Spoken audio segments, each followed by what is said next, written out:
Salam, selamat malam semuanya. Kita berjumpa kembali lagi pada renungan malam pada hari ini. Baik, sebelumnya kita akan masuk di dalam doa. Bapa kami yang di surga, terima kasih atas kebaikan-Mu, terima kasih atas kemurahan-Mu. Engkau menyertai kami, Engkau memberkati kami.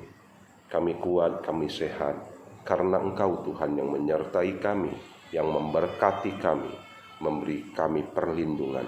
Terima kasih ya Bapa. Hamba-Mu hendak sharing kebenaran firman-Mu, kiranya Engkau yang mengurapi, Engkau yang memakai mulut bibir hamba-Mu ini.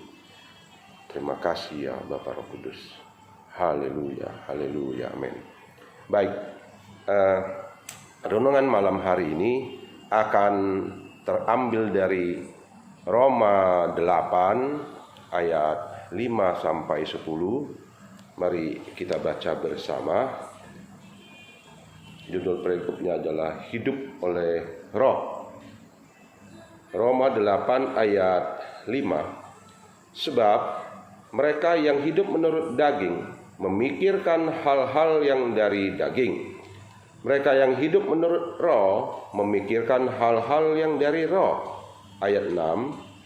Karena keinginan daging adalah maut, tetapi keinginan roh adalah hidup dan damai sejahtera. Sebab keinginan daging adalah perseteruan terhadap Allah, karena ia tidak takluk kepada hukum Allah. Hal ini memang tidak mungkin baginya.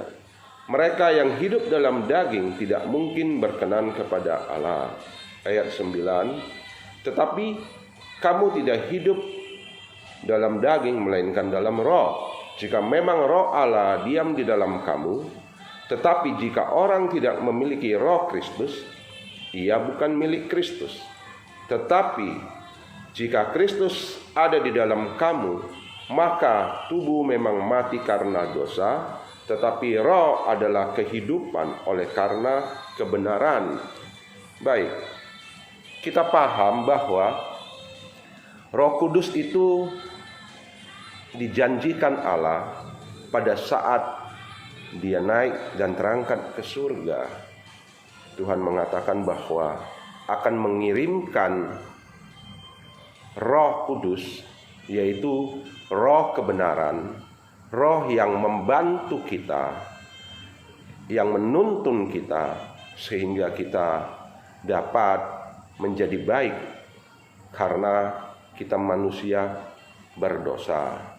Oleh sebab itu, kita sebagai orang percaya, kita harus pegang teguh itu. Kita harus hidup menurut roh, bukan menurut keinginan daging kita. Tadi di ayat 5 dikatakan, mereka yang hidup menurut daging dan mereka yang hidup menurut roh. Jadi, bila mana kita hidup menurut roh, maka roh itulah yang diam di dalam diri kita, itu yang akan bekerja secara leluasa. Bila mana kita sebagai orang percaya mau dituntun oleh Roh Kudus itu.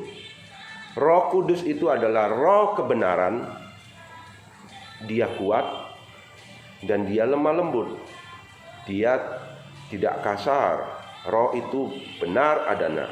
Dia akan menuntun kita sebagai orang-orang percaya untuk terlepas dari perbuatan-perbuatan dosa, dan kita akan mampu untuk melepaskan ataupun namanya membinasakan perbuatan-perbuatan kedagingan kita ini. Nah, itu yang kita perlukan. Bila mana kita mau benar-benar sungguh-sungguh mau menjauhi dosa, maka kita harus hidup menurut roh. Nah, dikatakan ada dua di sini, dua golongan. Yang satu golongan yang hidup menurut daging, satu lagi yang hidup menurut roh. Jadi kalau yang hidup menurut daging artinya segala keinginannya, segala kesenangannya, segala yang menjadi pikirannya itu adalah semua untuk menyenangi kedagingan di dalam duniawi. Hati, pikiran, keinginan manusianya itu yang diikuti selalu. Jadi itu akan membawa kepada perbuatan-perbuatan yang menjerumuskan orang itu ke dalam dosa, ya. Lah, contoh sangat banyak: narkoba, judi, ya, penyembahan berhala. Wah, itu sangat-sangat bahaya sekali. Itu sangat bertentangan dengan Roh Kudus. Jadi manakala orang yang hidup menurut daging dan pergi mencari berhala, lah itu berlawanan dengan Roh Kudus. Baik, jadi kalau pergi sembah-sembah berhala itu, ya, itu akan membawa kepada kebinasaan. Sebab kita tahu itu adalah roh-roh yang tidak benar, roh-roh yang bukan dari Kristus. Yang dari Kristus adalah roh kebenaran yang datangnya dari Allah Bapa itu sendiri. Baik, kita lanjut. Bila mana yang hidup menurut roh. Nah, hidup menurut roh ini harus menjadi gaya hidup kita sebagai orang-orang percaya. Kita harus benar-benar menyerahkan hidup kita, menyerahkan diri kita untuk dipimpin oleh Roh Kudus itu. Bila mana kita mau, maka hidup kita akan benar.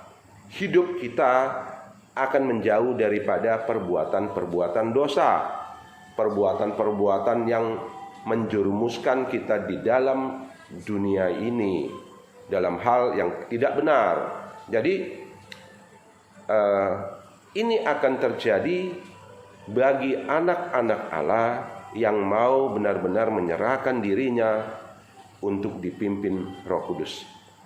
Kita harus ingat bahwa pada saat kita menerima Yesus Kristus sebagai juru selamat pribadi kita, maka kita adalah milik Allah. Roh Kudus yang mendiami diri kita itu, nah itulah yang akan menuntun kita untuk menjalani hidup ini, sehingga kita boleh berjalan di dalam kebenaran dan hidup di dalam kekudusan. Semua orang percaya tidak terkecuali harus benar-benar menjalani ini. Dan ini tidak terbatas, dalam arti kata tidak membatasi siapa saja yang mau melakukan kebenaran.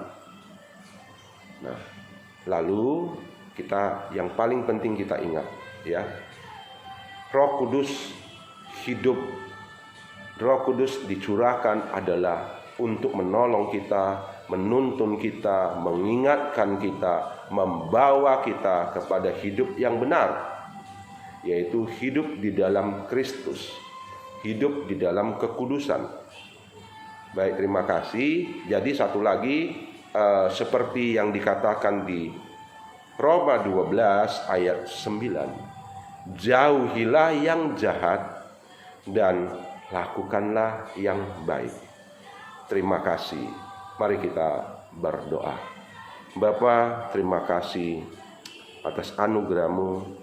Hamba-Mu terbatas untuk berbicara, namun kami memiliki Engkau yang tiada batas. Perlengkapi kami lebih lagi, ya Tuhan, supaya kami mengerti bagaimana kami hidup di dalam kebenaran-Mu. Terima kasih Bapa. Haleluya. Amin.